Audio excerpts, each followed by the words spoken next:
جہاز کے third class میں موجود لوگوں کا برا حال تھا۔ مجموعی طور پر ٹائٹینک میں تھرڈ کلاس کیبن کے مسافروں کے لیے جو رہائشی سہولیات تھیں وہ اس زمانے کے دیگر جہازوں کے مقابلے میں کافی بہتر تھی، مگر پھر بھی انتہائی بری تھیں۔ تھرڈ کلاس کیبنز میں سفر کرنے والے لوگوں کے مجموعی تعداد 700 سے 1000 کے درمیان تھی۔ ان کے پاس نہانے کے لیے محض 2 باتھ ٹب تھے۔ اس کے علاوہ ٹائٹینک کے اراکاسٹرا میں شامل تمام افراد کو ہیرو قرار دیا گیا، کیونکہ وہ آئس برگ سے ٹکر کے بعد بھی 2 گھنٹے سے زائد وقت تک موسیقی بجاتے رہے، اور یہ سلسلہ اس وقت ختم ہوا جب وہ سب ڈوب گئے۔ اس کا مقصد مسافروں کو پرسکون رکھنے کی کوشش تھی، جو کہ ان گلوکاروں نے جاری رکھی تھی۔ اس جہاز میں جان جیکب آسٹرفورتھ بھی سوار تھے، جو اس دور میں دنیا کے امیر ترین شخص سمجھے جاتے ہیں، جو $15 کروڑ عہد کے $3.5 ارب کے مالک تھے۔ وہ اپنی نئی شادی کے بعد ہنی مون منا کر واپس امریکہ لوٹ رہے تھے اور ڈوب کر مر گئے۔ جان ان چند افراد میں سے ایک ہیں جن کی لاشیں حادثے کے بعد دریافت کی جا سکی، اور اس وقت ان کی جیب سے لگ بھگ $2500 ملے تھے۔ ٹائٹینک میں سوار تمام انجینئرز نے مسافروں کو بچانے کے لیے اپنی جان قربان کی۔ در حقیقت اس جہاز کی روشنیاں اس وقت ہی بند ہوئیں جب وہ مکمل طور پر ڈوب گیا، اور ایسا ہی اس میں سوار انجینئر کی جانب سے تمام افراد کو بچانے کے لیے بلا تھکان کوششوں کے نتیجے میں ہوا، جو جہاز کے ڈوبنے کے دوران بھی پیچھے رہ کر بجلی اور پمپس چلاتے رہے۔ انہوں نے ریڈیو کو بھی چلائے رکھا، اور اس سے مدد کے سگنلز جہاز ڈوبنے سے چند منٹ تک جاری رہے۔ 25 میں سے ایک بھی انجینئر زندہ نہیں بچ سکا۔ ٹائٹینک کو سفر پر روانہ کرنے سے پہلے ماہرین نے کارکردگی کے جائزے کی غرض سے اسے کچھ وقت کے لیے سمندر میں چلا کر دیکھا اور فٹنس کا سرٹیفکیٹ بھی جاری کر دیا۔ ایک مورخ کا کہنا ہے کہ تجرباتی سفر کے دوران جہاز پر نصب دوربینیں کہیں ادھر ادھر ہو گئیں، اور جب ٹائٹینک نیو یارک کے لیے روانہ ہوا تو اس پر دوربینیں موجود ہی نہیں تھیں، اور حادثے کی سب سے بڑی وجہ بھی یہی بتائی جاتی ہے کہ اگر دوربینیں موجود ہوتی تو آئس برگ کا پہلے سے پتہ چل سکتا تھا۔ ممکنہ طور پر ٹائٹینک کو تاریخ کے سب سے زیادہ ہلاکت خیزی کا سامنا نہ کرنا پڑتا۔ جہاز کے عملے کو ہنگامی صورتحال سے نپٹنے کی کوئی بھی تربیت نہیں دی گئی تھی۔ ٹائٹینک کے پہلے سفر میں نیو یارک کے لیے درجہ اول کا کرایہ $4500 جبکہ تیسرے درجے کا صرف $30 تھا، لیکن اس کے تھرڈ کلاس کے کیبن اپنے ہمعصر دوسرے بحری جہازوں کے درجہ اول کے کمروں سے زیادہ پرآسائش تھے۔ جب ٹائٹینک نے اپنے سفر کا آغاز کیا تو سمندر پرسکون تھا، تاہم 14 اپریل کی رات کو بحر قینوس کے اس حصے میں درجہ حرارت 0 سے گر گیا۔ اسی رات ایک اور بحری جہاز نے وائرلیس پر ٹائٹینک کو سمندر میں تیرتی ہوئی برفیلی چٹان آئس برگ کی اطلاع دی۔ بعض مورخوں کے مطابق یہ اطلاع کم از کم 6 بار دی گئی۔ ٹائٹینک پر وائرلیس کا انتظام مارکونی وائرلیس کمپنی کے پاس تھا، اور اس کے آپریٹر کو زیادہ دلچسپی درجہ اول اور دوم میں سفر کرنے والے مسافروں کے پیغامات بھیجنے پر وصول کرنے میں تھی۔ چنانچہ اس نے نہ صرف آئس برگ سے متعلق پیغامات کو نظر انداز کیا، بلکہ آخر میں تو اس نے اس پیغام بھیجنے والے کو سختی سے ڈانٹ بھی دیا۔ آئس برگ کی خبر کپتان کو اس وقت ہوئی جب جہاز اس کے انتہائی قریب پہنچ چکا تھا۔ اس وقت ٹائٹینک تقریباً 25 میل فی گھنٹہ کی رفتار سے سفر کر رہا تھا۔ کپتان نے پوری قوت سے جہاز کا رخ تبدیل کرنے کا حکم دیا، مگر اس کی رفتار زیادہ تھی اور فاصلہ کم، چنانچہ آئس برگ جہاز کے درمیانی حصے سے ٹکرا گیا، جس سے اس میں تقریباً 300 فٹ کا شگاف پڑ گیا اور جہاز میں تیزی سے پانی بھرنا شروع ہو گیا۔ ماہرین کا کہنا ہے کہ اگر جہاز سیدھے رخ آئس برگ سے ٹکراتا تو نقصان انتہائی کم ہوتا اور ممکنہ طور پر ڈوبنے سے بھی بچ جاتا۔ جہاز کی ساخت ایسی رکھی گئی تھی کہ نچلی 4 منزلیں ڈوب جانے کی صورت میں بھی وہ تیر سکتا تھا، مگر جب چوتھی منزل میں پانی داخل ہونا شروع ہوا تو عملے کو خطرے کی سنگینی کا احساس ہو گیا اور وائرلیس پر مدد کے پیغامات نشر کیے۔ ٹائٹینک مدد کے لیے پیغامات نشر کرنے والا دنیا کا پہلا بحری جہاز تھا جس نے SOS اور کم کوئک ڈینجر یعنی خطرہ فوراً مدد کو آئیں کے پیغامات نشر کیے۔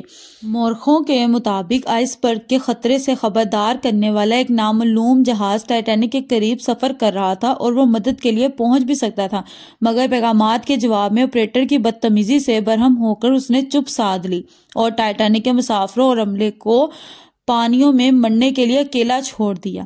آئس برگ سے ٹکرانے کے بعد ٹائٹینک کو مکمل طور پر ڈوبنے میں 2 گھنٹے اور 40 منٹ لگ گئے تھے۔ جہاز پر موجود کشتیوں کے ذریعے 1178 افراد کی جانیں بچائی جا سکتی تھیں، مگر افراتفری کے عالم میں جب کشتیاں سمندر میں اتارنے کا سلسلہ شروع ہوا تو ابتدائی کشتیوں میں گنجائش سے کم افراد بٹھائے گئے، جبکہ ایک کشتی غفلت کے باعث الٹ گئی۔ اس طرح صرف 705 مسافروں کو زندہ بچایا جا سکا۔ زندہ بچ جانے والوں میں سے سب سے زیادہ بچے اور خواتین تھیں۔ درجہ اول کے 94% اور درجہ دوم کے 81% بچے اور خواتین محفوظ رہے، جبکہ روایتی طور پر عملے کے 87% ارکان کشتیوں میں سوار ہو کر بھاگ نکلے تھے۔ تیسرے درجے کے مسافروں کے ساتھ بھی وہی سلوک ہوا اور اکثر اوقات ترقی پذیر ممالک میں غریبوں کے ساتھ ہوتا ہے۔ زیادہ تر مرد پانی میں ڈوب کر ہلاک ہو گئے اور تیسرے درجے کے صرف 47% بچوں اور خواتین کو کشتیوں میں جگہ مل سکی۔ ڈوبتے جہاز سے روانہ ہونے والی آخری کشتی کا آخری سوار چارلس جوگن تھا، مگر وہ کوئی مسافر نہیں بلکہ جہاز کے عملے کا ایک رکن تھا۔ ٹائٹینک کے حادثے کی پہلی خبر نیو یارک کے اخبار میں شائع ہوئی تھی، مگر کہا گیا تھا کہ جہاز ڈوبنے سے قبل تمام مسافروں کو بحفاظت نکال لیا گیا ہے۔ متاثرہ خاندانوں کو کچھ ملا یا نہیں، اس بارے میں معلومات بہت کم ہیں۔ البتہ کمپنی نے اپنی کشتیاں نیا رنگ روگن کر کے بیچ دیں اور سمندری تاریخ کے اس بڑے انسانی المیہ پر بننے والی فلم نے $1 ارب 80 کروڑ کا ریکارڈ منافع حاصل کیا۔ ٹائٹینک فلم پر $20 کروڑ لاگت آئی تھی، جبکہ جہاز صرف $75 لاکھ میں بن کر تیار ہو گیا تھا۔ اس فلم کے حصے میں بہترین فلم سمیت 11 آسکر ایوارڈ آئے، جو ایک ریکارڈ تھا۔ ٹائٹینک کے کپتان نے روانگی سے قبل اپنے ایک انٹرویو میں کہا تھا کہ یہ معمول کا سفر ہے اور اس نے اپنی 40 سالہ پیشہ ورانہ زندگی میں کبھی کسی حادثے کا سامنا نہیں کیا، تاہم اپنی ذات پر ضرورت سے زیادہ اعتماد کے نتیجے میں رونما ہونے والا یہ پہلا المیہ نہیں ہے۔ تاریخ ایسے کئی سانحوں سے بھری ہوئی ہے۔ ٹائٹینک کا ملبہ دریافت کرنے کے لیے 73 سال کا وقت لگ گیا، پھر 1985 میں مبینہ طور پر ایک خفیہ سرد جنگ کے نیوی مشن کے دوران دریافت کر لیا گیا تھا۔ عینی شاہدین ایسے تھے جنہوں نے کہا تھا کہ ڈوبنے سے قبل ٹائٹینک 2 ٹکڑوں میں تقسیم ہوا تھا اور پھر سمندر کی گود میں گیا، مگر انہیں نظر انداز کر دیا گیا، بلکہ سرکاری امریکی تحقیقات میں بھی کہا گیا کہ پورا جہاز ڈوبا تھا۔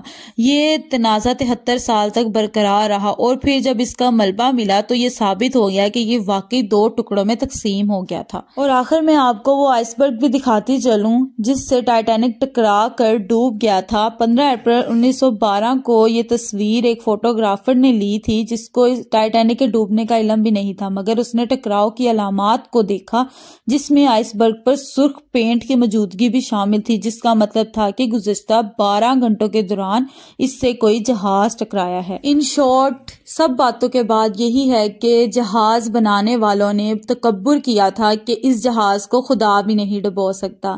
اس جملے نے ان کا جہاز ڈبو دیا، کیونکہ اللہ تو کچھ بھی کر سکتا ہے۔ اپنا پہلا اور آخری سفر کرتے ہوئے یہ ٹائٹینک دوبارہ کبھی نظر نہ آ سکا۔ اس کا ملبہ دیکھنے جانے والے بھی آج تک زندہ واپس نہ آئے۔ آپ نے سنا ہوگا ایک آبدوز گئی تھی کچھ مہینوں پہلے اس کا ملبہ دیکھنے، نہ تو وہ آبدوز رہی اور نہ اس میں موجود لوگ، کچھ بھی نظر نہیں آیا۔ اس لیے اللہ سب سے بڑا ہے، وہ چاہے تو سب کچھ کر سکتا ہے۔ یہ جتنا بھی چاہے وزنی جہاز ہوتا، اس نے ڈوب کر ہی رہنا تھا، کیونکہ اس میں بنانے والوں کا تکبر شامل تھا۔ امید کرتی ہوں آپ کو ویڈیو اچھی لگی ہوگی۔ ویڈیو کو شیئر کر دیں، لائک کر دیں، چینل کو سبسکرائب کر دیں۔ ملیں گے نیکسٹ ویڈیو میں، تب تک کے لیے خدا حافظ۔